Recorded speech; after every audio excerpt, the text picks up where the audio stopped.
ఈ సాయంత్రం వేళ ప్రభా మీ సన్నిధికి కూడి వచ్చిన మీ బిడ్డలందరినీ ప్రభా పేరు పేరున దీవించండి. ఇంతవరకు మీ నామాన్ని మహింపరచుకున్నారు, మీకు వందనాలు ప్రభా. ఈ సమయాన్ని మా కొరకు దీవించండి. ఎవరికి ప్రభా ఏ వాక్యం అవసరమైందో మీకు తెలుసు ప్రభా. మా అందరి హృదయాలు మీరు ఎరిగి ఉన్నారు. హృదయాంతరంగాలు పరిశోధించగలరు మీరు. స్తోత్రాలు. హృదయ పరిశోధకుడు యెహోవాయే. మీ బిడ్డల్ని మీ వాక్యంతో బలపరచండి, స్థిరపరచండి. కావలసిన బలం ఇవ్వండి. మీ వాక్యంతో లేవనెత్తండి ప్రభా. వాక్యంలో శక్తి ప్రభావాలు మీ బిడ్డలు పొందడానికి సహాయం చేయండి. నీ వాక్యము నన్ను బ్రతికించును, నా బాధలు నాకు నెమ్మదిచ్చును. స్తోత్రాలు. నెమ్మదిచ్చే మీ వాక్యం ద్వారా ఈ బిడ్డలకు కావాల్సిన నెమ్మది, శక్తి దయచేయండి.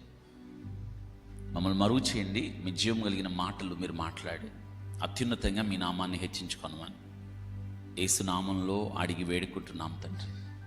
ఆమేన్.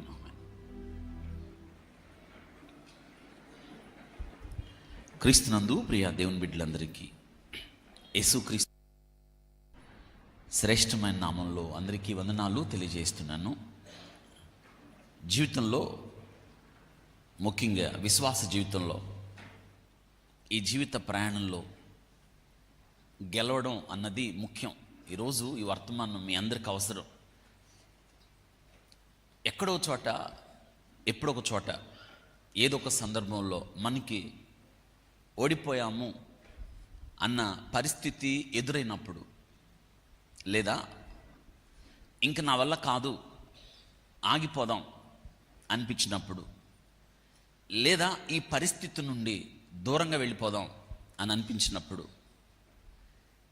లేదా ఇంకొక సందర్భం నాకు పక్షి వలె రెక్కలుంటే ఎగిరి వెళ్ళిపోతాను అని అనిపించినప్పుడు ఏం చేయాలి అన్నది మనం దేవుని యొక్క వాక్యపు వెలుగులో పరీక్షించుకోవాలి. వినండి, కొన్ని పరిస్థితులు మనలను చాలా కలవర పెడతాయి, కృంగజేస్తాయి. ఇంకా జీవితం ముందుకు సాగదేమో అనిపిస్తుంది. అటువంటి పరిస్థితుల్లో మనం ఏం చేయాలి అన్నది దినాన మీకు 10 విషయాలు చెప్తాను. జాగ్రత్తగా వినండి, ముందు వినండి, నేర్చుకోండి. వీటిల్ని మీ జీవితాలకు అన్వయించుకోవాలి. ఈరోజు ఈ సాయంత్రం మీరు వినే వాక్యం మీ జీవితాలకు ఒక శ్రేష్టమైన వాక్యం అవ్వాలి. ఎటువంటి వ్యక్తినైనా దేవుని యొక్క వాక్యం లేవనెత్తగలదు. ఒక వ్యక్తి జీవితాన్ని దేవుని యొక్క వాక్యం కట్టగలదు. అందుకే కీర్తనకారుడు నీ మాట మీద నేను ఆశ పెట్టుకొని ఉన్నాను అన్నాడు. మనుషుల మీద కాదు, మనుషుల మాటల మీద కాదు, కానీ దేవుని మాట మీద ఆశ పెట్టుకోవడం. ఎవరికి యాకోబు దేవుడు సహాయకుడగునో అనే మాట మీరు విన్నారా? ఆ దినాన యాకోబుకు తోడుగా ఉన్న దేవుడు నీకు తోడు ఉంటాడు. ఆ దినాన యాకోబుకు సహాయమైన దేవుడు నీకు నాకు కూడా తోడుగా ఉంటాడు. వాక్యం ఏం చెప్తుందంటే నిన్నెన్నడు విడువడు. ఈరోజు మీ జీవితంలో మీరు గెలవాలి అన్న దేవుని యొక్క ఉద్దేశం. గెలిచి తీరాలి, అంతే, ఓడిపోవద్దు. ఓటమిని అంగీకరించద్దు క్రైస్తవులుగా. ఎందుకంటే దేవుడు మీకు విజయాన్ని ఇవ్వడానికి ఇష్టపడుతున్నాడు. శక్తి ఇచ్చే దేవుని విడిచిపెట్టి మనం చాలాసార్లు శక్తిహీనులుగా మారిపోతూ ఉన్నాం. మనం ఈ సాయంత్రం వాక్యం మీకు ధైర్యాన్ని, శక్తిని, జీవితంలో మళ్ళీ గెలవాలి అన్న ఆశని, ఒకవేళ ఇక సాధ్యం కాదు లేదు అన్న స్థితి నుండి బయటపడే స్థితిని దేవుడు తన వాక్యం ద్వారా మీకు ఇవ్వడానికి ఇష్టపడుతున్నాడు. వింటున్నారా? కాబట్టి మీరు తెలుసుకోవాల్సింది ఏంటంటే నిరాశ పడకూడదు. ఎప్పుడైనా సాతానుడు ఏం చేస్తాడంటే మన మీదికి, వాడు ఎప్పుడైనా చూడండి, మన మీదికి కొన్ని బాణాలు విసురుతూ ఉంటాడు. ఎప్పుడే కూడా నిన్ను గెలిపించాలన్నది దేవుని యొక్క ఉద్దేశం అయితే, నిన్ను ఓటమి పాలు చేసి జీవితాన్ని నిర్వీర్యం చేయాలి అన్నది సాతాను యొక్క ఉద్దేశం. మళ్ళీ చెప్తాను, నిన్ను గెలిపించాలన్నది దేవుని యొక్క ఉద్దేశం అయితే, నీవు దేనికి పనికిరావు, నీ జీవితం అనవసరం, నీవు వ్యర్థం, పనికిరావు, ఇంకా నీ పరిస్థితి నుండి నువ్వు బయటికి రావడం అనేది అసాధ్యం, ఇంకింతే ఎక్కడో ఒక చోట నీకు ఆ స్వరం వినిపిస్తూ ఉంటుంది. వింటున్నారా? కాబట్టి ఇక్కడ మీరు తెలుసుకోవాల్సింది ఏంటంటే, దేవుడు ఎప్పుడు కూడా మిమ్మల్ని ప్రోత్సహిస్తూనే ఉంటాడు. ఆయన ఏదొక సమయంలో ఏదొక దిక్కు నుండి దేవుడు తన వాక్యం ద్వారా నీతో నాతో మాట్లాడడానికని ఎప్పుడు ఇష్టపడుతూనే ఉంటాడు. మనమే ఒక్కోసారి వినలేం. మనం సాతానుడు ఏం చేస్తాడంటే బాణం వేస్తాడు నీ మీదకి, అంటే అనుమానం వేస్తాడు నీ మీదకి. అమ్మో, ఇంకా నేను బయటికి రాలేను అనిపిస్తుంది నీకు. వింటున్నారా? అనుమానాలు, రెండు భయాలు, కలవరం, ఆందోళన, దుఃఖం, ఇవన్నీ ఏం చేస్తాయి అంటే నీ జీవితాన్ని మరింత భారంగా చేస్తాయి. అర్థమవుతుందా? అయితే నేనేం చేయాలి ఇటువంటి పరిస్థితుల్లో అన్నది దేవుని యొక్క వాక్యం ద్వారా 10 మాటలు ఈ సాయంత్రం మీకు నేను చెప్పడానికి ఇష్టపడుతున్నాను. మీరు ఏ వయసు వారైనా సరే, మీరు ఏ పని చేస్తున్న వారైనా సరే, లేదా ఏ పరిస్థితుల్లో చిక్కుకున్న వారైనా సరే, ఈ దేవుని 10 మాటలు మీకు ధైర్యాన్ని ఇస్తాయి. మించి తిరిగి ఆగిపోయిన జీవితాన్ని తిరిగి కొనసాగించడానికి ప్రేరణగా మారతాయి. ఇవి తేలికైన మాటలే, దేవుని యొక్క వాక్యంలో ఉన్న శ్రేష్టమైన మాటలు. వింటే చాలు. నేనేం చేయాలి? చాలామందికి అనుమానాలు ఉంటాయి. నేనేం చేయాలి పరిస్థితుల నుండి? నేనేం చేయాలి? మీ జీవితంలో ఇంకా ఏ ప్రశ్నలుగా మిగిలిపోయాయో, ఏ ప్రశ్నకు జవాబు లేకుండా మీరు అలాగే మిగిలిపోయారో, ఈరోజు ఈ సాయంత్రం ఈ వర్తమానం ఈ ప్రశ్నకు మీకు జవాబు ఇస్తుంది అని నేను నమ్ముతున్నాను. వింటున్నారా? ఇక్కడ గుర్తుపెట్టుకోండి, ఓటమి ఇక్కడ మీకు జరిగే తాత్కాలికమైన సంఘటనలో ఓటమి కాదు. గుర్తుపెట్టుకోవాలి.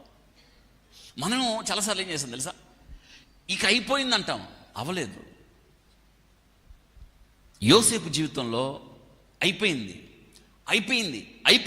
మన లెక్కలో యోసేపు జీవితం అంతా అయిపోయింది. చివరికి యోసేపు జైల్లోకి వెళ్ళిపోయాడు. అయిపోయింది. మెళ్ళో బోర్డు వేసేశారు. ఏంటంటే ఇతడు అత్యాచారం చేశాడు, ఇక బయటికి రాడు. నీ లెక్కలో నా లెక్కలో యోసేపు ఓడిపోలేదు. యోసేపు అపజయమును అందలేదు. యోసేపు బయటకు వచ్చాడు. ఎలాగొచ్చాడు తెలుసా? రూలర్గా బయటకు వచ్చాడు, అంటే పరిపాలకుడుగా బయటకు వచ్చాడు. వింటున్నారా? మీ జీవితంలో కూడా అంతే. మీరు ఏ పరిస్థితులు మిమ్మలను బలహీనపరిచాయో, ఏ పరిస్థితులు మీ మీద ఏ పరిస్థితులు జీవితం మీద ఆశ లేకుండా చేస్తున్నాయో, వాటన్నిటికీ దేవుని యొక్క వాక్యం పరిష్కారం. వింటున్నారా? ఈ వాక్య భాగాలు మనకి అక్కడ దొరకవు. దేవుడు తన వాక్యం ద్వారా రాయించి పెట్టాడు. ఒక్కోసారి మనం కృంగిపోతాం. ఎవరికి కనిపించకూడదని దాక్కోవడానికి ప్రయత్నం చేస్తాం. నీకు నాకే కాదు, పరిశుద్ధ గ్రంథంలో చాలామంది ఇటువంటి అనుభవాలు గుండా వెళ్ళిన వాళ్ళే. ఏలియా మీకు గుర్తుంది కదా? ఏలియా ఆకాశము నుండి అగ్నిని రప్పించినవాడు. ఒకరోజు యెజెబెలు ఆ తర్వాత రోజు ఆయన్ని భయపెట్టింది. ఏంటంటే, నీవు చంపిన ప్రవక్తలలో ఒక్కళ్ళలాగా నేను చంపకపోతే, ఇప్పుడు ప్రశ్న, ఆమె వల్ల అవుద్దా ఏలియాని చంపడం? అవుతుందా? అవ్వదు. కానీ ఎందుకు భయపడ్డారంటారు? మనం నేర్చుకోవాలి. ఒక్కోసారి మన ఊరికి భయపడతాం, భయం ఆవరిస్తుంది మనం ఒక్కోసారి. అందుకే మనం ఏం చేయాలి అనేది నేను జ్ఞాపకం చేస్తాను. వింటున్నారా? రండి, పరిశుద్ధ రండి. రోమిలకు రాసిన పత్రిక 8వ అధ్యాయం. రోమిలకు రాసిన పత్రిక 8వ అధ్యాయం 37వ వచనం. ఆయనను మనలను ప్రేమించిన వాని ద్వారా వీటన్నిటిలో అత్యధిక విజయం పొందుతున్నాము అన్నాడు. వీటన్నిటిలో ఏం పొందుతున్నాము? మామూలు విజయం కాదు. ఏ విజయం? అత్యధిక విజయము పొందుతున్నాము. ఇక్కడ గమనించండి. ఆయనను మనలను ప్రేమించిన వాని ద్వారా, మనలను ప్రేమించాడు ఆయన. వింటున్నారా? ఆయనను మనలను ప్రేమించిన వాని ద్వారా నిన్ను ప్రేమించాడు ఆయన. ఎందుకో తెలుసా? నిన్ను గెలిపించడం కోసమే. దేవుడు నిన్ను గెలిపిస్తాను అంటున్నప్పుడు, నా వల్ల కాదు నేను ఓడిపోతానంటే దేవుడు ఏం చేస్తాడు? రండి, ఈరోజు దేవుని దగ్గరికి వచ్చి, ప్రభువా ఇది నా పరిస్థితి, నేనేం చేయాలి? ఈ పరిస్థితి నుండి బయటికి ఎలా రావాలి అంటే దేవుడు మీకు పరిష్కారం చూపిస్తాడు.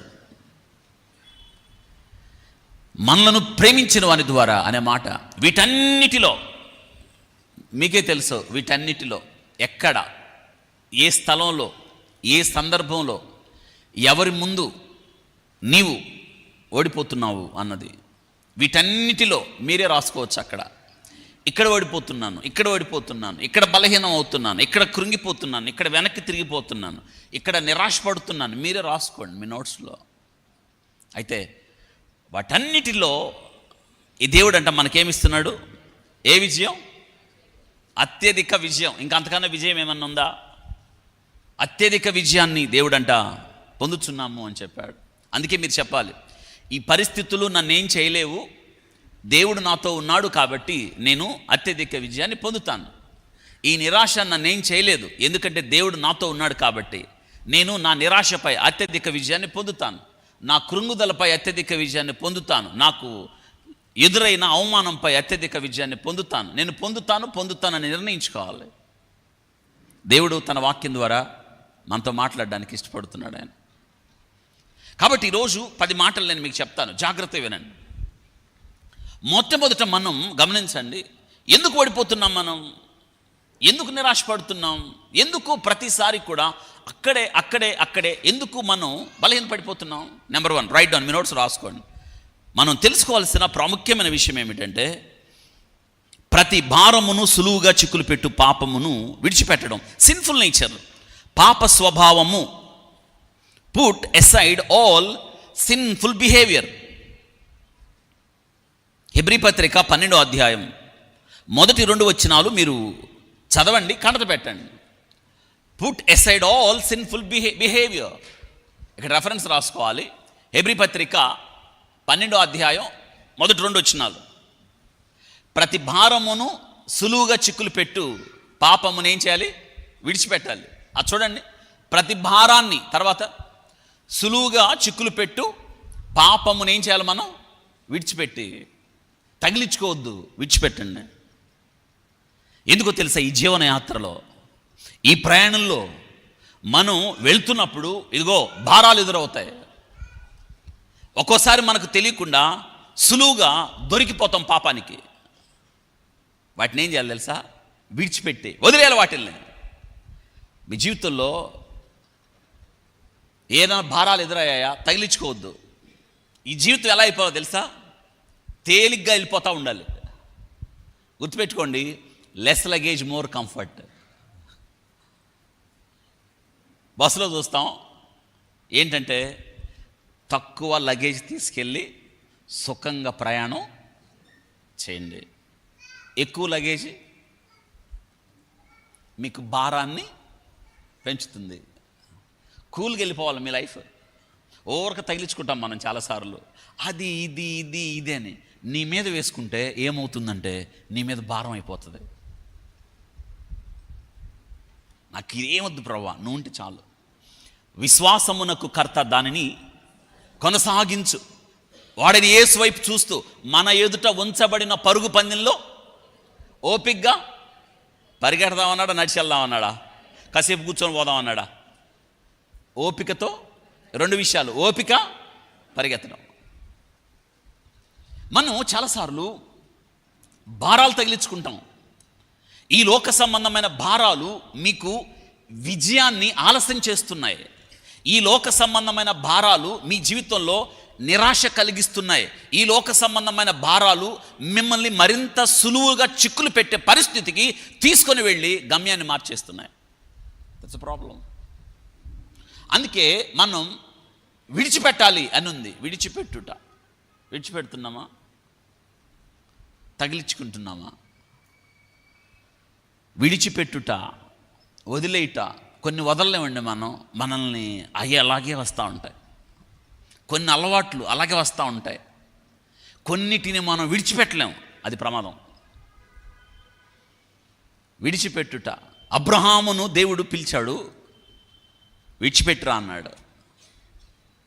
నీ దేశాన్ని విడిచిపెట్టు, నీ తండ్రిని విడిచిపెట్టు, నీ బంధువులను విడిచిపెట్టు, వచ్చాయి. నిన్ను బంధించిందేదో పుట్ ఎసైడ్. విడిచిపెడుతున్నామా?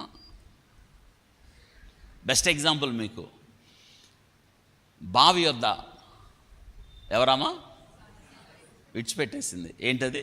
కుండను విడిచిపెట్టి ఇంకా మీకు మంచి బెస్ట్ ఎగ్జాంపుల్ ఏంటంటే వాక్యంలో యేసుక్రీస్తు ప్రభువారు తను జీవించిన కాలంలో ఆయన ఎరుకో మార్గాన్ని వెళ్తూ ఉన్నాడు. అక్కడ త్రోవ పక్కన ఒక గుడ్డివాడు, అంతమంది జనం వెళ్తుంటే ఏంటి ఇంత జనాభా వెళ్తున్నారు అన్నప్పుడు అతను ఒక చెవులకు ఒక మాట వినిపించింది. ఏంటంటే నజరేయుడని యేసు ఈ దారిలో, అంతే, యేసు దావీదు కుమారుడా నన్ను కేకలేశాడు. యేసు ఆగి, ఇక్కడ వినండి, పక్కనే ఉన్న వాళ్ళు అన్నారు, షటప్, నోర్ముయ్, అరవద్దు. వాడు తగ్గాడా? తగ్గలేదు. ఇంకా ఎక్కువ కేకలేశాడు. ఎందుకో తెలుసా? ఇంకా యేసుక్రీస్తు ప్రభువారు ఆ దారిలో వెళ్తే తిరిగి రాడు ఆయన. ఇంకా ఎక్కువ కేకలేశాడు, యేసు. యేసు ఆగి అన్నాడు, వాడిని పిలవండి అన్నాడు. అన్నాడా? ఏం చేశాడు వాడు తన బట్టను వాడు దిగ్గున లేచి తన దగ్గర ఉన్న బట్టను అవతల యేసయ్య దగ్గరికి వచ్చేటప్పుడు ఇంకా ఆ బట్టతో వాడికి అవసరం లేదు, అది భారంగా మారుతుంది. ఒకనప్పుడు దాన్ని ఏం చేసేవాడు వాడు, ఆ గుడ్డివాడు ఆ దారిలో వచ్చే పోయేవాళ్ళని ఆ బట్ట కింద వేసుకొని వచ్చే పోయేవాళ్ళని ఏం చేశాడు, సహాయం అడిగేవాడు. నేను గుడ్డివాడిని, నాకు సహాయం చేయండి అని అడిగేవాడు. అందరూ సరిగ్గా ఆ బట్ట మీద వాడికి సహాయం చేసేవాళ్ళు. ఇప్పుడు వాడికి అపాయింట్మెంట్ ఎవరి ద్వారా కలిగింది? యేసు ఆగి వాడిని పిలవండి అంటే ఇప్పుడు వాడు ఏం చేయొచ్చు? ఇప్పుడు బట్ట కదా, దాని మీద ఎంతో కొంత ధనం ఉండి ఉంటుంది కదా, ఏం చేయొచ్చు? దాన్ని జాగ్రత్తగా మడుచుకొని ఎక్కడో దాచిపెట్టచ్చు. వాడేం చేశాడు? భారాన్ని వదిలించుకున్నాడా, తగిలించుకున్నాడా? పెద్దగా చెప్పండి. ఈరోజు మనం దేవుని దగ్గరికి వచ్చిన మనం తగిలించుకుంటున్నాం. అవతల పారవేసి దిగ్గున లేచి పరిగెత్తుకుంటే యేసు దగ్గరికి వచ్చాడు. ఎందుకని వచ్చాడు? వినండి, ఇంకా చూపు పొందాడా, పొందలేదా? యేసు దగ్గరికే వచ్చాడు. యేసుక్రీస్తు ఆగి రమ్మన్నాడు కదా, ఇప్పుడు ఇంతకు చూపు రాలా, ఇంకా వచ్చిందా రాదా తెలీదు. మరి తనకు ఆధారం అయిన ఆ వస్త్రాన్ని, ఆ బట్టను ఎందుకు అవతల పారేశాడు అంటే వాడికి ఒక నమ్మకం, యేసు దగ్గరికి వెళ్తున్నాను కాబట్టి ఇది నాకు అవసరం. మీకు ఆ విశ్వాసం ఉందా? దేవుని దగ్గరికి వచ్చేటప్పుడు మనం ఏమాలి తెలుసా? తేలిక మనుషులు అయిపోవాలి. మనం దేవుని దగ్గరికి వచ్చేటప్పుడు భారాలు వదిలించుకోవాలి. దేవుని దగ్గరికి వచ్చేటప్పుడు మనం ఎలా ఉండాలంటే ఓపికతో పరిగెత్తే స్థితికి మనం రావాలి. ఇదే ప్రాబ్లం మనకి. వదిలించుకొనుట, తగిలించుకొనుట కాదు. యోసేపును ఐగుప్తులో ఒక పాపము పట్టుకోవడానికి ప్రయత్నం చేసింది కదా, దొరికాడా కదా? విడిచిపెట్టి మీ జీవితంలో మిమ్మల్ని చాలా పట్టుకుంటాయి, వాటిని వదిలించుకోండి. మీకే తెలుసు అవేంటో. ఎందుకంటే ఇది పరుగు పందెం. నిన్ను ఏది పట్టుకున్నా నువ్వు పరిగెత్తలేవు. ఏది నీ మీద భారం ఎక్కువైనా నీ పరుగు పందెంలో ఆలస్యం అయిపోతావు. అందుకే ఈ లోక సంబంధమైనవి ఏ ఉన్నా సరే వాటిల్ని నీ జీవితంలో తృణప్రాయంగా వదిలే. తీమై కుమారుడైన భర్తమై ఏ రీతిగా తనకు ఆధారమైన వస్త్రాన్ని విడిచిపెట్టాడో, యేసుతో సహవాసం చాలు, యేసు సన్నిధి చాలు, ప్రభు దగ్గరికి వెళ్తే నా ప్రతి పరిస్థితికి ఆయన పరిష్కారం, నా నేత్రాలు తెరవగలుగుతాడు. అంతే. అద్భుతం ఏంటో తెలుసా? యేసు చెంత నిలిచినప్పుడు ప్రభు అడిగాడు, నీకేం కావాలని? నాకు చూపును, నీ విశ్వాసము నిన్ను చూపు పొందుమన్నప్పుడు వాడు చూపు పొంది మళ్ళీ పాత వస్త్రం దగ్గరికి వెళ్ళాడా? ఎవరి వెంట వెళ్ళాడు? యేసు వెంట యెరూషలేమునకు. That's our destination. యేసు వెంట యెరూషలేముకి, యేసు వెంట మనం వెళ్ళాల్సింది ఆ నిత్యత్వానికి మనం నడిచి వెళ్ళాలి. ఇది చెప్తుంది. మీ జీవితంలో విడిచిపెట్టండి. దేవుని పని మీద ఉన్న మనం, మన పేరు యాత్రికులం, పరదేశులం, బాటసారులం, భూమి మీద కొద్ది కాలం వెళ్ళే పరదేశులం. Less luggage. భారాన్ని పెంచుకోకండి. లోకంతో సంబంధాలు కలిగి ఉండకండి. ఏది ఎంతవరకో అంతవరకే. ఏది చేయమన్నాడు అది చేయండి. వాక్యం చదవడం ద్వారా, వాక్యాన్ని ఎక్కువ ధ్యానం చేయడం ద్వారా, ఈ రీతిగా వాక్యం విని వాక్యాన్ని అనుకరించడం ద్వారా మీ జీవితంలో ఏది మీరు చేయాల్సి వస్తుందో, ఏది విడిచిపెట్టాలో దేవుడు స్పష్టంగా మనకు నేర్పిస్తూ ఉంటాడు. ఆయన భారాన్ని పెంచుకోకండి. దేవుని పని మీద ఉన్న శాంసన్ కదా, ఐగుప్తు చూడండి, బంధకాలు. ఈ దినాన మనల్ని ఇంకా ఉండకూడదు. ఇశ్రాయేలీయుల జీవితంలో ఐగుప్తు నుండి వచ్చారు, కానీ ఐగుప్తు బంధకాలు వారిని విడిచిపెట్టలేదు. ఐగుప్తు జ్ఞాపకాలు వారిని విడిచిపెట్టలేదు. ఇంకా ఐగుప్తు గుర్తొస్తూ ఉంది. మోషేతో అంటున్నాడు, మోషే మాకు ఏం గుర్తొస్తుంది? ఐగుప్తులో వాళ్ళకంట పొయ్యి దగ్గర వండారు. ఏంటయ్యి? మొత్తం కూరగాయలన్నీ వండారు. ఎర్రగడ్డలు, తర్వాత తెల్లగడ్డలు, కీరగాయలు, దోసకాయలు, ఉల్లిగడ్డలు, అవన్నీ మాకు గుర్తొస్తున్నాయి అన్నారు. చూసారా?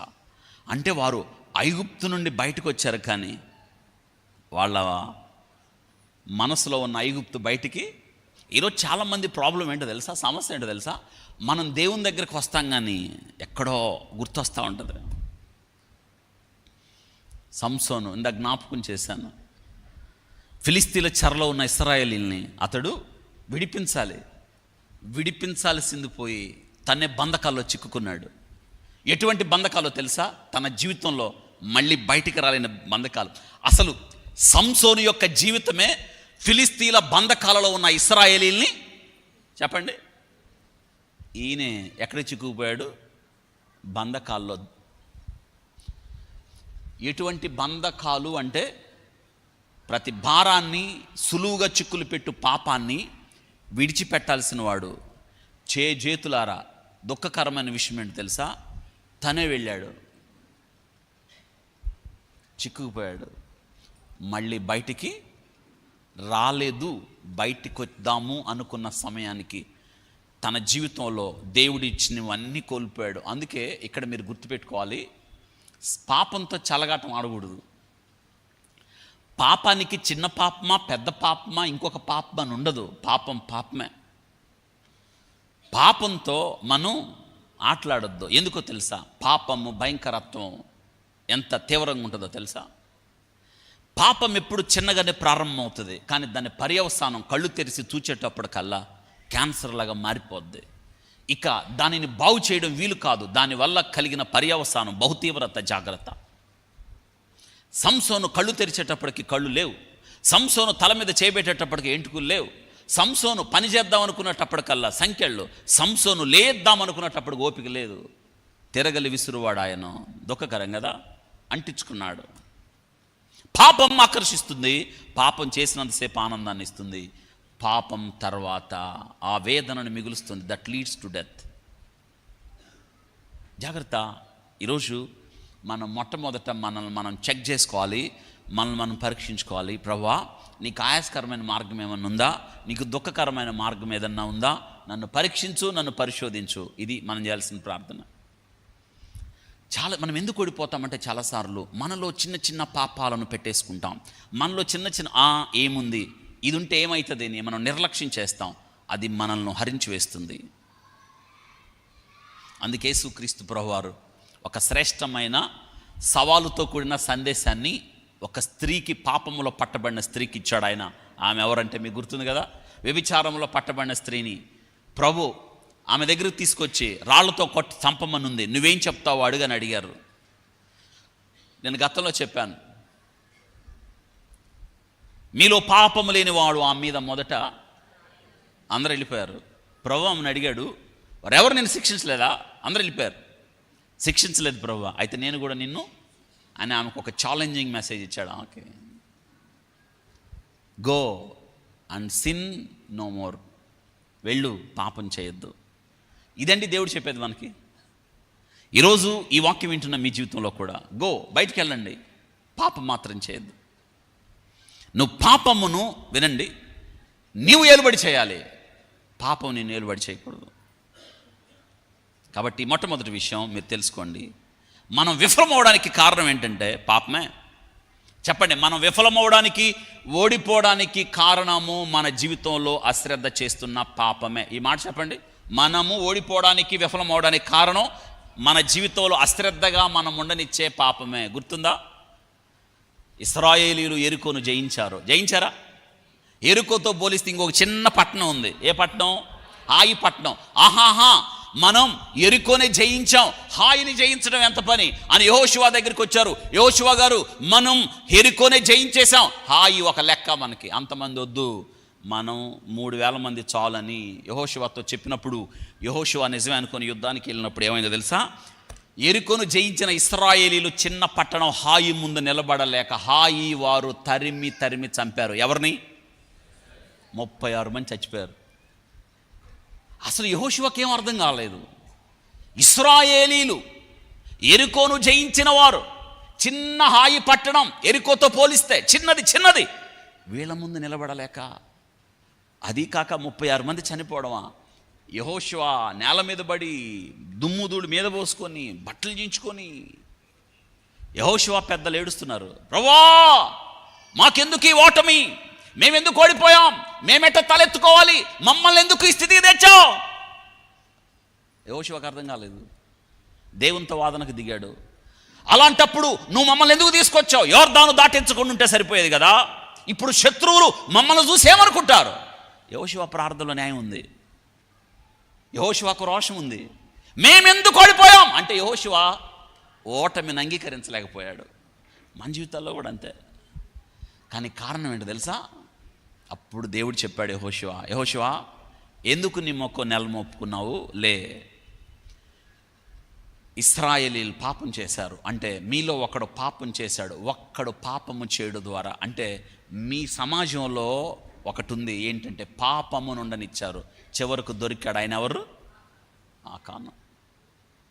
వినండి, యెహోషువకు తెలుసా ఆకాను పాపం చేసినట్టు? మన జీవితాల్లో మనకు కూడా తెలియదు. మనం అనేక సార్లు మనం తెలియకుండానే దుష్టలోకంలో మనం ఏవేవో ఉండనిస్తాం. కళ్ళతో ఏదో చూస్తాం, చెవితో ఏదో వింటాం, నోటితో ఏదో మాట్లాడతాం, దేని గురించి ఆలోచనలో ఉంటాం, ఆలోచనలో ఎక్కడికో వెళ్ళిపోతాం. అది దేవునికి నచ్చదు. తలంపుల ద్వారా కూడా కీడు చేయడం దేవునికి ఇష్టం లేదు. ఆలోచన ద్వారా కూడా ఇతరులను గురించి చెడ్డగా ఆలోచించడం దేవునికి ఇష్టం లేదు. అందుకే చూసారా, ఎంత జాగ్రత్తగా ఉండాలి, ఎంత పరిశుద్ధంగా ఉండాలి. దేవుడు చెప్తుంది, నేను పరిశుద్ధిని కాబట్టి మీరు కూడా రోజు మనం ప్రార్థన చేసుకోవాలి. ప్రభువా నన్ను పరీక్షించు, ప్రభువా నన్ను పరిశోధించు, ప్రభువా నీకు ఆయాస్కరమైన మార్గము నా యందు ఉన్నదేమో. నెంబర్ 2 మీరు రాసుకోండి, లెక్ ఆఫ్ ఫెయిత్, విశ్వాసము లేకపోవట. విశ్వాసం మీ జీవితంలో, ఫెయిత్ ఇది ఎప్పుడు మీ జీవితంలో రోజు సాధకం చేసుకోవాలి. ఏంటంటే విశ్వాసం ఏం కలిగి ఉండడం? విశ్వాసం అంటే ఏంటి? Lack of faith. విశ్వాసం అంటే చెప్పాలి. విశ్వాసం అంటే ఏంటి? చక్కగా నిర్వచనం చెప్తుంది హెబ్రీ పత్రిక 11వ అధ్యాయం 1వ వచనం. విశ్వాసం అనున్నది నిరీక్షించు వాటి యొక్క నిజస్వరూపమును, తర్వాత అదృశ్యమై ఉన్నవనుటకు రుజువు. విశ్వాసం అంటారు. మనం చాలాసార్లు ఈ విశ్వాసాన్ని గమనించండి, లేకపోవడం. ఏదో వస్తున్నాం వెళ్తున్నాం, దేవుడున్నాడని, దేవుని వెదుకు వారికి ఫలము దయచేస్తాడని నమ్మాలి కదా అని వాక్యం చెప్తుంది. వింటున్నారా? ఈరోజు అదే కదా, ఆ విశ్వాసంతోనే కదా మనం వచ్చాం. ఈ దినాల్లో మనం ఎలాంటి వాళ్ళం తెలుసా? చూసి నమ్మిన వారికన్నా చూడక. ఇది మీ విశ్వాసం అంటే. మీకు ఒక మాట చెప్తాను, జాగ్రత్త వినండి. మీరు చాలాసార్లు ఏపీఎస్ఆర్టీసీ బస్ ఎక్కారా లేదా? ట్రైన్ ఎక్కారా లేదా? మీకు అనుమానం వచ్చిందా, నేను ఎక్కే బస్సు డ్రైవర్ నేను ఒకసారి కలుసుకోవాలి? అడగలేదే. అసలు మీరు గమనించారా, ట్రైన్ ఎక్కారనుకోండి మీరు, అసలు మీకు అనుమానం ఎందుకు రాలేదు? అసలు నేను ఈ ట్రైన్ ఎక్కుతున్నాను, దీనికి డ్రైవర్ ఉన్నాడా లేదా అని మీరు పరిగెత్తుకుంటా డ్రైవర్ ఇంజిన్లో ఎందుకు చూసి రాలా? ఒకవేళ నువ్వు ఆయన్ని కలుసుకొని కొన్ని ప్రశ్నలు అడగాలి. ఏంటంటే, ఎక్కడ ట్రైనింగ్ అయ్యావు? నేను ట్రైన్ ఎక్కుతున్నా. ఎంత అనుభవం ఉంది నీకు వచ్చి అసలు ఇంతకుముందు ఎన్నిసార్లు లేవి దారిలో ఎందుకు అడగలేదు మీరు? అసలు విషయం ఏంటి తెలుసా? సీటు దొరికిందా లేదా గోల్ తప్ప కదా. ఏ కాడకి ఇంకొకళ్ళ సీట్లో మనం చొరబాటు దారులు మనం, అవును కదా. క్యూ గేటు గుండా వెళ్ళాలి, తలుపు గుండా వెళ్ళాలి, అటు వెళ్ళం, కిటికీలు ఎక్కే దొంగలం. తెలుసా, ఈ ప్రపంచంలో క్యూలో నిలబడకుండా దొంగదారులో వెళ్ళేది మనోళ్ళే. దొంగ బుద్ధులు పోలా ఇంకా మనలో. జొరబాటు పక్కకుండా పోయే అలవాటు మనకి, క్రమశిక్షణ లేదు. మీరు చూడండి, ఓ పెద్ద క్యూ ఉంటుంది, లేటుకు వస్తావు, లేచి అబ్బా ఇంత లైన్ ఉంది అంటావు, అంతేగాని ముందు రావాలనుకోవు. చివరికి నువ్వు ఏ ప్రయత్నం చేస్తావంటే ఎక్కడ ఖాళీ దొరికితే అక్కడ. మిగతా దేశాలు అలా ఉండదు, క్యూ. వింటున్నారా? మీరు ఎప్పుడైనా చూడండి, మిగతా దేశాల్లో బస్ ఆగినా ట్రైన్ ఆగినా దిగేవాళ్ళు ఒక పక్కన, చెప్పండి. ఇక్కడ ఎక్కేవాళ్ళు ఎవరో దిగేవాళ్ళు ఎవరో, పాపం దిగేవాళ్ళు లగేజ్ కూడా ఉండదు ఒక్కోసారి. ఇక్కడ మనం చూడండి, బస్ డ్రైవర్ ఎవరో తెలియదు, తర్వాత మించి మనకు వాళ్ళన్నా కనిపిస్తారు. ఎవరు? బస్ డ్రైవర్ నన్నా చూడొచ్చు ఒక్కోసారి, ట్రైన్ డ్రైవర్ నన్నా. ఒకసారి విమానం ఎక్కితే ఏమవుద్ది? దాన్ని విశ్వాసం అంటారు. నువ్వు చూడలేదు, చూద్దాం అనుకోలేదు, వాళ్ళ గురించి వివరాలు కనుక్కోలేదు, కానీ ఒక నమ్మకంతో బస్సు ఎక్కేసావు. ఈ నుంచి హైదరాబాద్ బస్సు ఎక్కావు. నువ్వేంటంటే రేపు ఉదయానికల్లా నేను ఎక్కడ చేరుకుంటాను, దట్స్ ఫెయిత్. నేనేమంటానంటే, ఈ నమ్మకం నీకు దేవుని మీద ఉందా? నీ నమ్మకం ఎక్కడ? దేవుడు అదే అంటాడు, నేనున్నాను కదా, నీ నమ్మకాన్ని ఏం చేసావు అని దేవుడు అంటున్నాడు. చాలాసార్లు మనం ఓడిపోవడానికి కారణం ఏంటంటే విశ్వాసం లేకపోవడమే. విశ్వాసం ఎప్పుడు వస్తుందంటే దేవుని వాక్యం చదవడం ద్వారా. వినండి, వినుట వల్ల విశ్వాసం. వినాలి ఎక్కువ. నాకు విశ్వాసం ఉండలేదండి. ప్రాబ్లం ఏంటంటే నీది. వినో వాక్యం. 2, వాక్యాన్ని ధ్యానించడం ద్వారా, వాక్యాన్ని నేర్చుకోవడం ద్వారా, వాక్యాన్ని హృదయంలో భద్రం చేసుకోవడం ద్వారా, దేవుని బిడ్డలతో సహవాసం చేయడం ద్వారా, మించి దేవునితో ఏకాంత సమయం. ప్రభువా నాకు విశ్వాసం గురించి చెప్పండి ప్రభువా, నేర్పించండి. నేర్పించే దేవుడు ఆయన. నీకు నేర్పించడానికి ఇష్టపడే దేవుడు ఆయన. నువ్వు ఏది అడిగినా అడగం మనం. నువ్వు ఏ స్థితిలో ఉన్నావో దేవునికి చెప్పగలిగితే ఆ స్థితి నుండి ఆయన నీకు అద్భుతమైన జీవితాన్ని ఇవ్వగలిగిన దేవుడు ఆయన. మనుషుల దగ్గరికి వెళ్తావు, అన్ని వాదలు చెప్తావు. ఇంకొకళ్ళ దగ్గరికి వెళ్తావు, సహాయాన్ని కోరతావు. ఎవరి సలహా కోరతావు? దేవుడు ఏమంటాడంటే, వాళ్ళతో నీకెందుకు, నేను కదా ఉన్నాను. మనం ఆయన దగ్గరికి వెళ్ళడం మటుకు ఆలస్యం అయిపోయింది. మీ జీవితంలో దేవునికి మొదటి స్థానం ఇవ్వండి. విశ్వాసంతో ముందుకెళ్ళండి. మీకు ఒక విషయాన్ని జ్ఞాపకం చేస్తాను, జాగ్రత్తగా వినండి. దేవుని ఆలోచన ఎంత గొప్పదో. ఇశ్రాయేలీలు మాకు రాజు కావాలి అని కోరుకున్నారా? ఎవరు కోరుకున్నారు? గుడ్. సమూయేలు దగ్గరికి వచ్చి అడిగితే సమూయేలు బాధపడ్డాడు. ఎందుకు మీరు రాజు అడుగుతున్నారు? సమూయేలుకి కోరిక నచ్చలేదు. దేవుడే మీ రాజు, దేవుడే మీకు పరిపాలకుడు. లేదు, లోక మర్యాద చొప్పున, సకల జనుల మర్యాద చొప్పున మాకు రాజు కావాలంటే మౌనం అయిపోయాడు. దేవుడు కదా మిమ్మల్ని పరిపాలించాలి. ఇక్కడ సమూయేలు ఏం చేశాడంటే వెళ్ళి దేవుడికి చెప్పాడు, ప్రభువా వాళ్ళు రాజు కావాలంటున్నారు ప్రభువా. అప్పుడు దేవుడు అన్నాడు, సమూయేలు దుఃఖపడద్దు, వారు నిన్ను కాదయ్యా వద్దనుకున్నారు, నన్నే వద్దనుకున్నారు. రాజు వాళ్ళ మీద రాజుగా అభిషేకించని దేవుడు సమూయేలుకు చెప్పాడు. కీషు కుమారుడైన సౌలు గాడిదలు తప్పిపోయినప్పుడు వెతకడానికి వస్తారు. రాజుగా అభిషేకించే ప్రణాళిక, దేవుని ఆలోచన సమూయేలుకు అప్పగించినప్పుడు, సమూయేలు దగ్గరికి సౌలు వచ్చినప్పుడు సౌలుని రాజుగా అభిషేకించాడు. ఇశ్రాయేలుకి మొట్టమొదటి రాజు ఎవరు? సౌలు. జాగ్రత్త వినండి, సౌలు గురించి ఒక మాట ఉంది, భుజముల నుండి ఎత్తుగలిగినవాడు. అంటే మంచి పర్సనాలిటీ. ఎవరు? ఇశ్రాయేల్ అందరూ సౌలును చూసి అబ్బా మనోడే ఇశ్రాయేలీయుడు, అబ్బా ఇలాంటోడు ఎవరన్నా ఉన్నారా మనలో అని.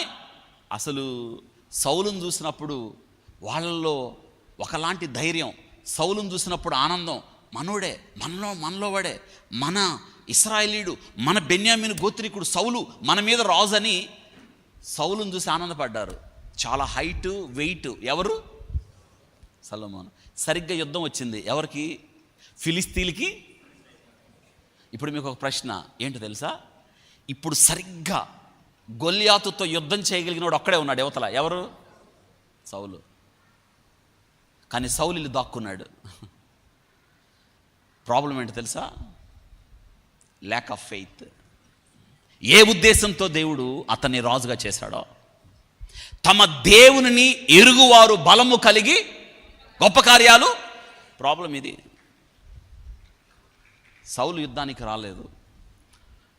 గొల్యాతుతో సమవుజ్జి, బలం, శక్తి, పరాక్రమం, చీల్చునట్టి తోడేలు యొక్క శక్తి ప్రభావాలు సౌల్లో ఉన్నాయి. కానీ సౌలు విశ్వాసం లేకపోవడం ద్వారా అంత గొప్ప పనికి పూనుకోలేకపోయాడు. దావీదు వచ్చాడు. సౌల్లో లేనిది దావీదులో ఉన్నది ఏంటది? దేవుని యందు. అందుకే అన్నాడు యుద్ధము. ఇదండి మీ లైఫ్లో మీరు విశ్వాసంతో, అవును, దేవునితో నిన్ను కనెక్ట్ చేస్తుంది, అదృశ్యమైనవి చూసేటట్టు చేస్తుంది, దేవుని కొరకు గొప్ప కార్యాలు చేసేటట్టు చేస్తుంది. That is faith. విశ్వాసం రాత్రికి రాత్రి రాదు, ఇప్పుడే రాదు, సాధకం చేసుకోవాలి. విశ్వాస సాధకం అంటారు. అనుదిన జీవితంలో మీరు ఒక్కొక్క మెట్టు పైకి ఎక్కడం ద్వారా దేవుని వాక్యాన్ని మీ జీవితంలో ప్రతి విషయం క్షుణ్ణంగా చదివి దేవుని వాక్యాన్ని మీరు నేర్చుకునడం ద్వారా మీరు విశ్వాసాన్ని సాధకం చేసుకున్న వాళ్ళు అవుతారు. ఇక మూడో విషయాన్ని మీరు తెలుసుకోండి. మూడో ప్రాముఖ్యమైన focus on God's power rather than on the size of your problem. నీ సమస్యపై కాక దేవునిపై లక్ష్యం ఉంచు. Very important. నీ సమస్యపై కాక, focus on God's power rather than on the size of your problem. చాలాసార్లు మనం ఏం చేస్తాం తెలుసా? దేవునిపై లక్ష్యం ఉంచాం, ఏం చూస్తాం? సమస్య.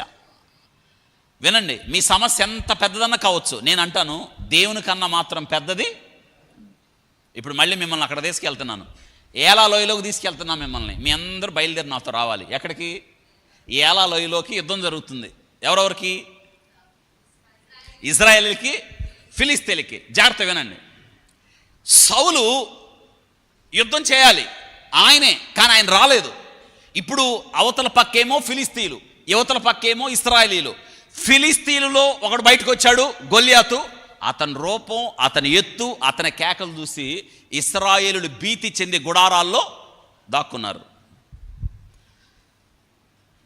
ఇంతకేం చూశారు? ఇశ్రాయేలులు ఎందుకు అంత భయపడ్డారు? ఎవరిని చూశారు? చెప్పండి, ఎవరిని? గొల్యాతు ఎత్తు, గొల్యాతు రూపం, గొల్యాతు అరుపులు, గొల్యాతు కేకలు. Size of problem. అంటే గొల్యాతుని చూసి అమ్మో అనుకున్నారు. అంటే గొల్యాతుని తమ పక్కన పెట్టి పోల్చుకున్నారు. ప్రాబ్లం ఇదే, మనం నేర్చుకోవాలి. జాగ్రత్త వినండి, వెరీ ఇంపార్టెంట్ ఇది. గొల్యాతును చూశారు, గొల్యాతును తెచ్చి తమ పక్క పెట్టుకున్నారు. అందుకే గొల్యాతును తమ బలంతో పోల్చుకున్నారు, గొల్యాతు ఎత్తుతో తమ ఎత్తును పోల్చుకున్నారు, గొల్యాతు బలంతో తమ బలాన్ని పోల్చుకున్నారు, గొల్యాతు సామర్థ్యంతో తమ సామర్థ్యాన్ని పోల్చుకున్నారు. కానీ దావీదు వచ్చాడు. దావీదు చేసిన పని ఏంటో తెలుసా? గొల్యాతును చూడలేదు, ఎవరిని చూశాడు? అంటే ఇప్పుడు దావీదు చేసిన పని ఏంటంటే, మిగతా ఇశ్రాయేలీలు కావచ్చు, సౌలు కావచ్చు, ఏం చేశారంటే వాళ్ళ బలాన్ని గొల్యాతు బలంతో పోల్చుకున్నారు. కానీ దావీదు ఏం చేశాడంటే గొల్యాతుని తెచ్చి ఎవరి పక్కన నిలబెట్టాడు? పెద్ద చెప్పండి, అది చేయాలి. ఈ దినం నీ తల తెగవెత్తును, ఇశ్రాయేలీలో దేవుడు ఉన్నాడని లోక నివాసులందరూ తెలుసుకోవడానికంటే సరిగ్గా ఏలాలోయలోకి గొల్యాతు యొక్క బలాన్ని దేవుని బలంతో పోల్చాడు. అంటే అందుకే దావీదు ఎందుకు విరుచుకుపడ్డాడంటే, ఈ దినం నీ తల నేను. కాబట్టి వింటున్నారా? మీరేం చేయాలంటే, మీ సమస్య మీకు పెద్దదే, కానీ ఎవరికి పెద్దది కాదు. మరి ఎందుకు భయపడతారు? ప్రభువా, ఇది నాకు పెద్దదే, నేనేం చేయాలి? దేవుని పక్కన తెచ్చి పెట్టండి. మీ సమస్య మీ ముందు వచ్చి సవాల్ చేస్తుంటే, నేను ఎంత పెద్దదాన్ని నీ ముందు, నన్ను జయించలేవంటే నువ్వేం చేయాలంటే నీ సమస్యకు చెప్పు, నీవు నమ్మిన దేవుడు ఎంత గొప్పోడో. నువ్వు చేయాల్సింది అదే. అప్పుడు చెప్పచ్చు నువ్వు యుద్ధం ఎవరిది, గెలుస్తావు అప్పుడు మీరు. మనం ఇన్ని పాఠాలు నేర్చుకోవాలి. అందుకే ఇశ్రాయేలీయులు ఎర్ర సముద్రాన్ని చూశారు, మోషే దేవుని శక్తిని చూశాడు.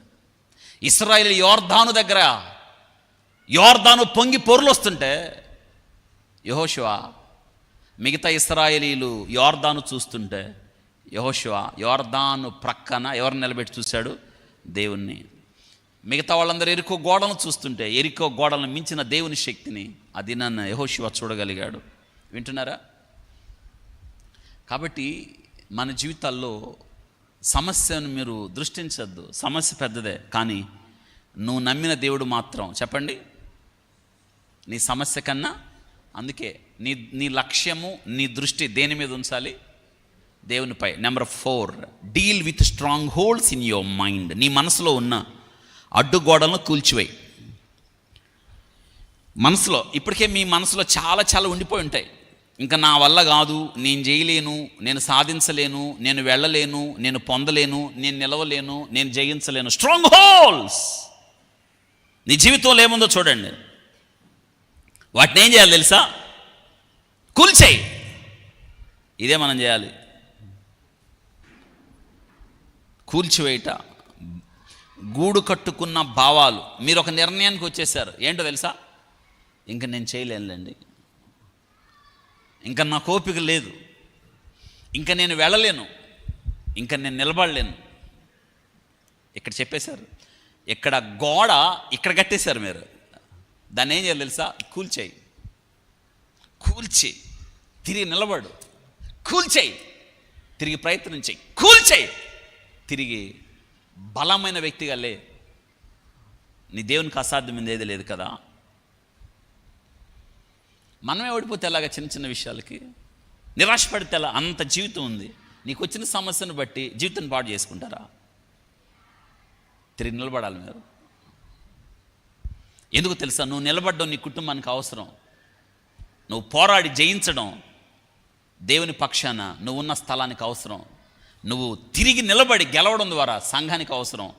నువ్వు అనేక మందికి ప్రేరణ నిలవాలి. అందుకే deal with strong holes in your mind. భయం, ఆందోళన, కలవరం, దుఃఖం, వేదన, బాధ, దిగులు, విచారం ఏవైతే గూడు కట్టుకుపోయా, వీటి దెబ్బకి మనకి పిచ్చి పట్టినట్టు అనిపిస్తుంది. ఏం చేయాలి తెలుసా? వాటిని డీల్ చేయి. దేవుని వాక్యంతో కూల్చేయి వాటిల్ని. నేను నిలబడతాను, సాధిస్తాను, తిరిగి నిలబడతాను. ఇది కదా చేయాలి. ఓడిపోకండి. దేవుడు మిమ్మల్ని గెలిపించడానికి ఇష్టపడుతుంటే మీరు ఎందుకు ఓడిపోతారు? ప్రతి భయం, ప్రతి ఆందోళన, ప్రతి కలవరం మీకు మరింత నిరాశను కలిగిస్తున్నప్పుడు మీ జీవితంలో, ఇదిగో వాక్యం ద్వారా మీరు వాటి నుంచి బయటపడాలని దేవుని వాక్యం ద్వారా చెప్తుంది. దాని తర్వాత number 5, don't depend on your self. నీ మీద నువ్వు ఆధారపడద్దు, దేవుని మీద ఆధారపడు. రాయండి. నీ మీద నువ్వు ఆధారపడద్దు, నీ సామర్థ్యం మీద, నీ శక్తి మీద నువ్వు ఆధారపడద్దు, దేవుని మీద ఆధారపడు. నీ సొంత సామర్థ్యం, అవును, నీ స్వబుద్ధిని ఆధారము చేసుకొనక నీ పూర్ణ హృదయముతో యెహోవా యందు నమ్మికుంచు. కాబట్టి ఇక్కడ ఏం చేయాలి మనం? ప్రభువా నువ్వు నాతో ఉన్నావు. దావీదు చూడండి ఏమన్నాడు? యుద్ధము యెహోవాది. ఒక మాట చెప్పాడు. సౌలు అతనికి యుద్ధానికి వెళ్ళేటప్పుడు సౌలు ముందు తీసుకొచ్చి నిలబెట్టారు. దావీదుని నిలబెట్టారా లేదా? నిలబెడితే అన్నాడు, నువ్వు బాలుడివి, నీకు బలం చాలదు. అతను బాల్యము నుండి యుద్ధాభ్యాసం చేశాడు, నువ్వు గెలవలేవన్నాడు. చూసారా? భయాన్ని నూరిపోశాడు. ఎవరికి? దావీదుకి.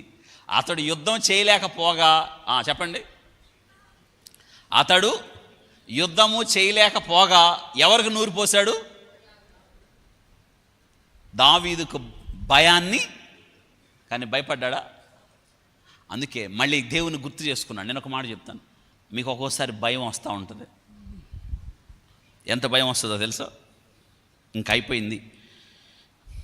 అప్పుడు దేవుని జ్ఞాపకం చేసుకోండి. యెహోవా నామము బలమైన దుర్గం. ఆ దుర్గం ఏంటో తెలుసుకో, అందులో పరిగెత్తు, సురక్షితంగా ఉంటాం. ఇన్ని గొప్ప శ్రేష్టమైన వాక్య భాగాలు దేవుడు మనతో మాట్లాడుతూ ఉన్నాడు. అయితే పంచే, నా కవచాలన్నీ నీకు తొడిగిస్తానని దావీదుకి సౌలు యుద్ధ కవచాలన్నీ ఎవరికి తొడిగించాడు? ఇదిగో ఇవి నిన్ను రక్షిస్తాయి అంటే అవి తొడిగారు మొత్తానికి. ఎవరికి? ఎట్టనయ్యాయి?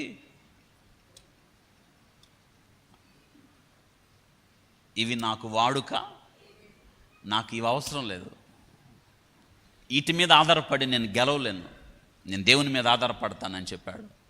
ఆయన ఒడిసెలు తీసుకుని వెళ్ళిపోయాడు. ఆయన కర్ర తీసుకొని వెళ్తే ఆయన అన్నాడు, కర్ర తీసుకొని వస్తున్నావు, నేను ఒక్కనా. సొంత సామర్థ్యం మీద కాదు, దేవుని మీద ఆధారపడండి. ఇప్పటిదాకా సొంతం, నేను, నా బలం, నా శక్తి, నా చదువు, నా సామర్థ్యం అన్నావు. ఏం సాధించావు? దేవుని మీద ఆధారపడండి. దావీదు ఐగుప్తు యొక్క సకల విద్యలను అభ్యసించి అతనేం సాధించలేదు. ఇవి నాకు వద్దు అనుకున్నాడు, దేవుని మీద ఆధారపడ్డాడు, ముందుకెళ్ళాడు. ఇది మీరు తెలుసుకోవాల్సిన విషయం. ఒక్కోసారి మన జీవితంలో సొంత సామర్థ్యం మనల్ని విఫలానికి తీసుకొని వెళ్తుంది, ఓటమికి తీసుకొని వెళ్తుంది. చేపలు పట్టడం రాత్రి అలసిపోయాడు. ఎవరు? ఏం తక్కువ? నైపుణ్యం తక్కువ. ఆ సముద్రం అంతా తెలుసు, అడుగడుగు తెలుసు, ఎక్కడే చేపలు ఉంటాయో బాగా.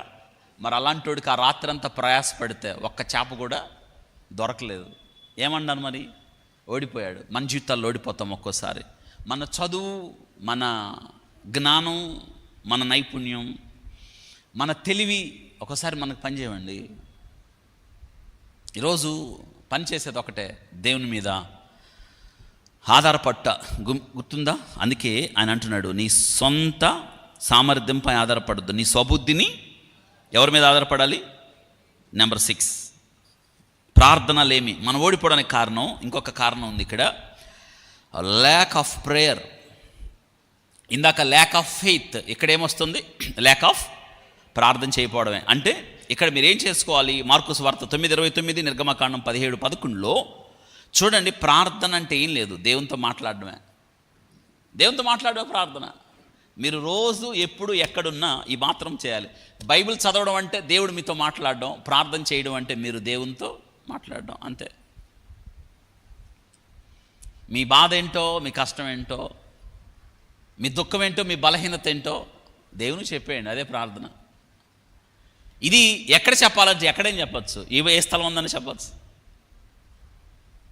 నా సమస్య ఇది ప్రభువా.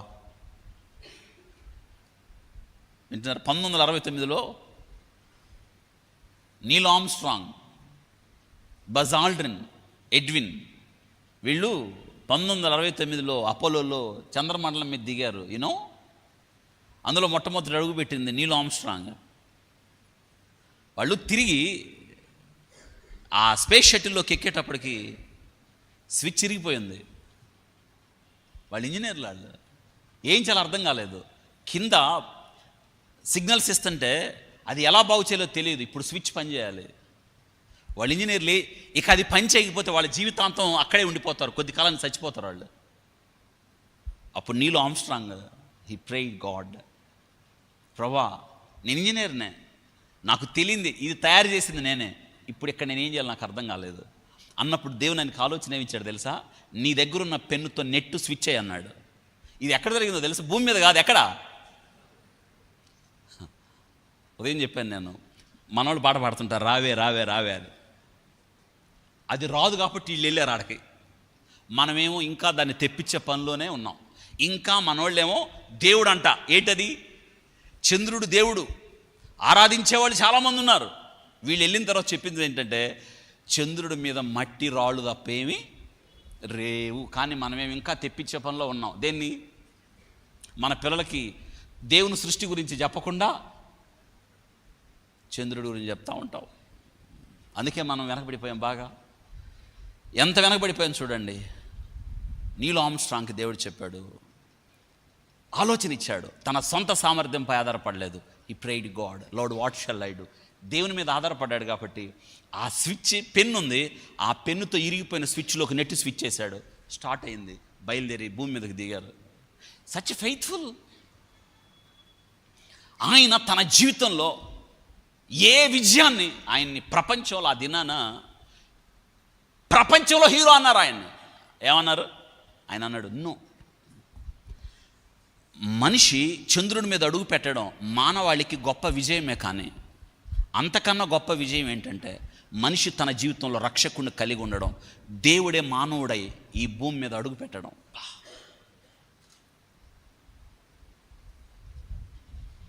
ప్రార్థన మీ జీవితంలో అటువంటి ఆలోచన కలిగిస్తుంది. ప్రభా ఏం చేయాలి నాయన, నాకు అర్థం కావట్లేదు, ఈ ఒక్కసారి నాకు సహాయం చేయ ప్రభా. మీరు అడగండి. మనుషుల దగ్గరికి వెళ్ళి అడుగుతాం కదా, మనుషుల్ని వేడుకుంటాం కదా. నో, దేవుని అడగండి. దేవుడు చెప్తుంది ఇది కదా, ఇంత చేసిన సంసోను, సులువుగా చిక్కులు పెట్టు పాపంతో పతనమైన సంసోను చివరి దశలో లేచేటప్పటికి ఏమీ లేదు ఆయన దగ్గర. బలవంతుడికి వెళ్ళాడు, బలహీనుడు అయిపోయాడు. శక్తిమంతుడికి వెళ్ళాడు, శక్తిహీనుడయ్యాడు. రూపం కలిగిన వాడు వెళ్ళాడు, రూపం లేనివాడుగా అయ్యాడు. తల నిండా జుట్టుతో వెళ్ళాడు, ఏమయ్యాడు? పెద్ద చెప్పండి. లోకంలో మిగిలేది దేవుడు లేకపోతే బాబురావు ఏం మిగులుతుంది? బోడిగుండు. అంతే అండి, బోడిగుండు తప్ప ఏమీ మిగలదు, గుర్తుపెట్టుకోవాలి. అటువంటి స్థితిలో కూడా ఆయన ఏమన్నాడు తెలుసా? ప్రభువా ఈ ఒక్కసారికి నన్ను, దట్ ఈజ్ ప్రేయర్. నువ్వు ఎంత పతనమైనా, ఎంత దిగజారిపోయినా, ఎంత నష్టపోయినా, ఎంత ఓడిపోయినా ఇక వీలు కాదు అంటే నిన్ను తిరిగి నిలబెట్టేది connect with God. That is prayer. చెప్పండి ఏంటది?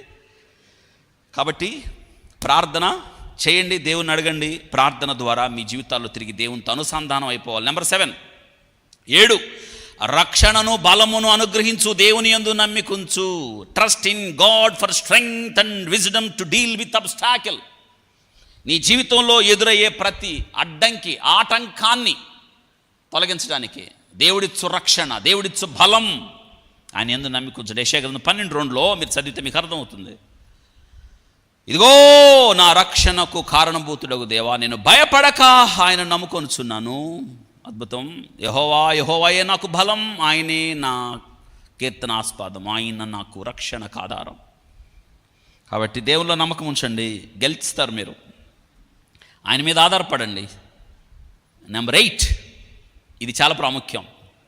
సరి అయిన ప్రణాళిక, లక్ష్యము లేకపోవటం. మనం ఓడిపోవడానికి కారణం ఏంటంటే చాలా ఆలోచనలు ఉంటాయి, కానీ మన జీవితంలో దానికి సంబంధించి సిద్ధపడం. ఇప్పుడు గుర్తుపెట్టుకోవాలి, చాలామంది స్టూడెంట్స్, ఇక్కడ చాలామంది స్టూడెంట్స్ ఉన్నారు, యవనస్తులు, విద్యార్థులు. మీరేం చేయాలి తెలుసా? ఏం చేయాలి? మీ దగ్గర ఒక ప్లాన్, మీరు ఏం చదవాలనుకుంటున్నారో చదవాలి కదా. నేనేమంటానంటే క్రైస్తవ విద్యార్థులుగా మిగతా వాళ్ళు చదవంది మీరు చదవాలి, మిగతా వాళ్ళు నేర్చుకుంది మీరు నేర్చుకోవాలి, మిగతా వాళ్ళు సాధించింది మీరు సాధించాలి. ఎందుకంటే you are Christian, you are unique. చదవాలి. నేను ఎక్కువ మన పిల్లలకి చెప్తా, ఎవరు వచ్చినా చెప్తా, రీడ్. చదవడం నీ జీవిత ధ్యేయం అవ్వాలి. ఎప్పుడు పుస్తకాలు ఉండాలి, పుస్తకాలు నీ చుట్టూ పరుచుకో. వింటున్నారా? నేనంటాను, మనం ఒకటి సాధించాలి అంటే ప్రణాళిక, గోపురం కట్టేవాడు కట్టక ముందు లెక్కలు పెద్ద చెప్పండి, చూసుకోవాలా లేదా? మీ జీవితంలో ఒక కీలక నిర్ణయం తీసుకునేటప్పుడు, ఒక అడుగు వేసేటప్పుడు జాగ్రత్త. దేవుని యొక్క అధికారానికి ఒప్పుకోండి. వింటున్నారా? బాగా చదవాలి, కష్టపడి చదవాలి. ఇప్పుడు పరీక్షలు ఎప్పుడు పెడతారు? సంవత్సరం చివరిలోనో ముందా? చివరిలో పెట్టారంటే అర్థమైంది, ఈ సంవత్సరం అంతా ఏం చేయమని. అప్పుడు బయలుదేరతారు విద్యార్థులు ప్రార్థనలకి. తెలుసా, నేను ఫుల్ బిజీ ఎగ్జామ్స్ అప్పుడు. ఉదయాన్నే లేపేస్తారు 5 గంటలకి. ఏం చేయటానికి? నేనన్నా బుద్ధి లేని వాళ్ళారా, అరే ఎప్పుడన్నా లేచారా మీరు 5 గంటలకి? లేవరు. ఇప్పుడు లేస్తారు. ఎందుకంటే ప్రభువు మాకేం చేయాలి? సహాయం చేయాలి. ప్రభువు మాకు సహాయం చేయాలి. గుంపులు గుంపులు వస్తారండి, ఇంటర్మీడియట్ పిల్లలు, 10th క్లాస్ పిల్లలు, గుంపులు గుంపులు ఇంటి ముందు. దేనికోసం అంటే ప్రార్థనలు ఏమొస్తుంది? నేనేమంటానంటే నమ్మకం మంచిదే, కానీ ఈ నమ్మకం మనల్ని ఎక్కడికి తీసుకొని వెళ్ళాలంటే మన కర్తవ్యాన్ని గుర్తు చేయాలి. విద్యార్థి చదువుకోవాలి. మన జీవితంలో ఒక పనికి పూనుకున్నప్పుడు దానికి సరైన లక్ష్యము, సిద్ధపాటు ఉండాలి. ఇదే కదా చెప్తుంది. ఇది మనం తెలుసుకోవాల్సిన విషయం. కాబట్టి ఎప్పుడైతే నువ్వు లక్ష్యము, సిద్ధపాటు, సరైన లక్ష్యం, సిద్ధపాటు ఉంటుందో, అవును, దేవుడు నీ జీవితంలో కార్యం చేస్తాడు. ఇది మనం గుర్తుపెట్టుకోవాలి. లూకాసు వార్త 14:28లో మీలో ఎవడైనా ఒక గోపురము కట్టింపగోరిన యెడల దాన్ని కొనసాగించుటకు, అండర్లైన్, కావలసినది తన యొద్ద, చూసారా, ఉన్నదో లేదో, ఇది గుర్తుపెట్టుకోవాలి. ఉన్నదో లేదో,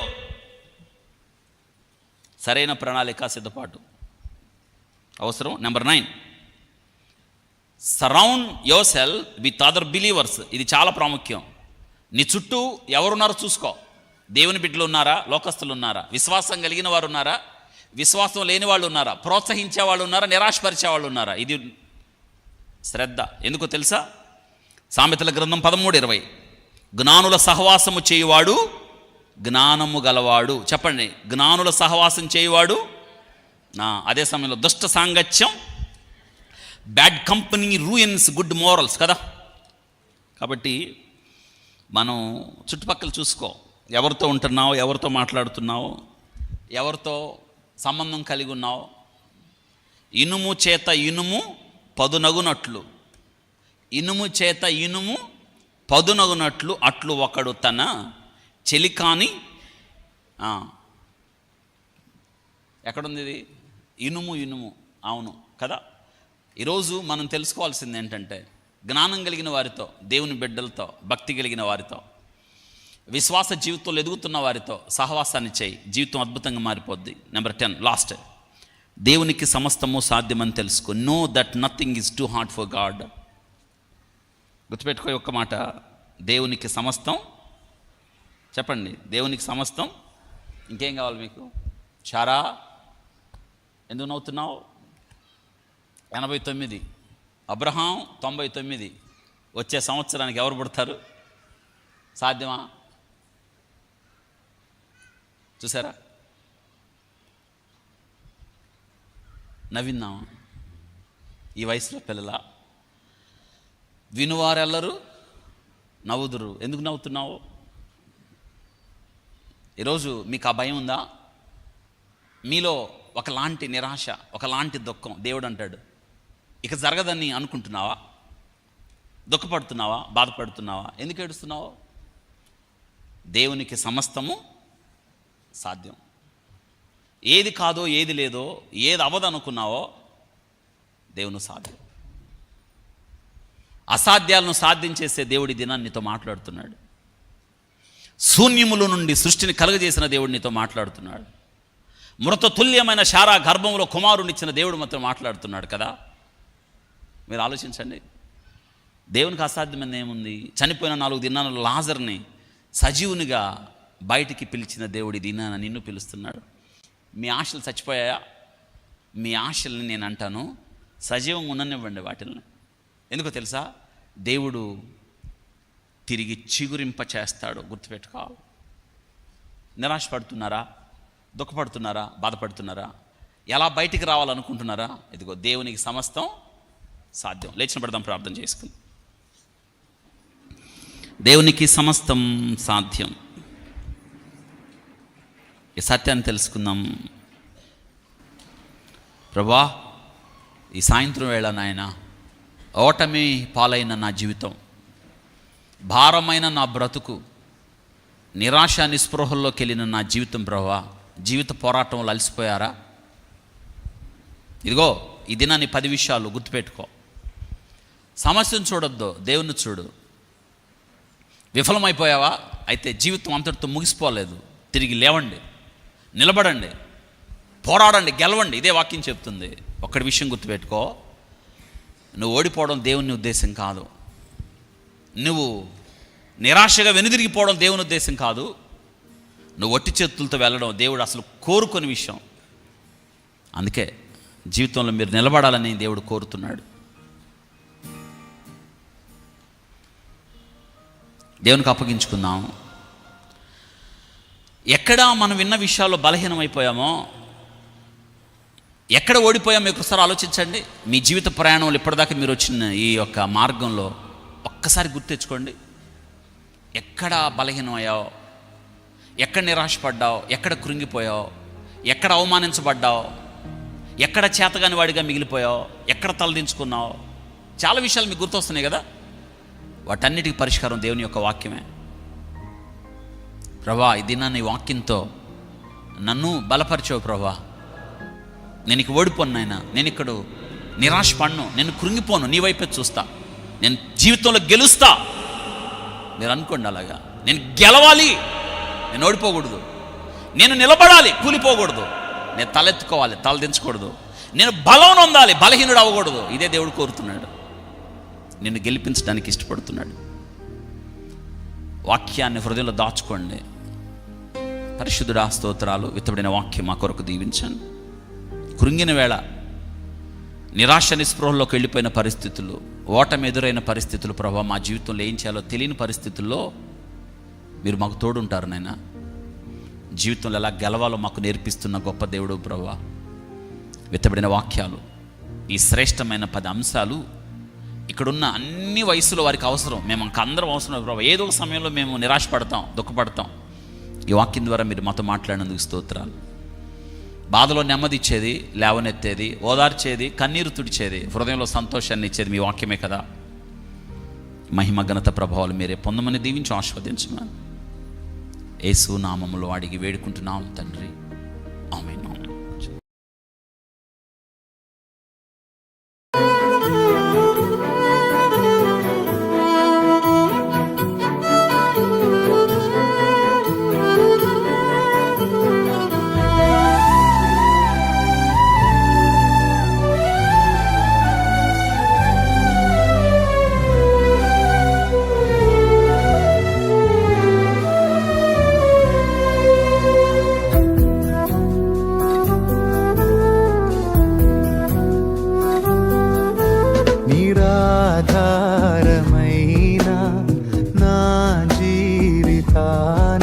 ప్రవహించెనయ్యా నీ ప్రేమామృతం.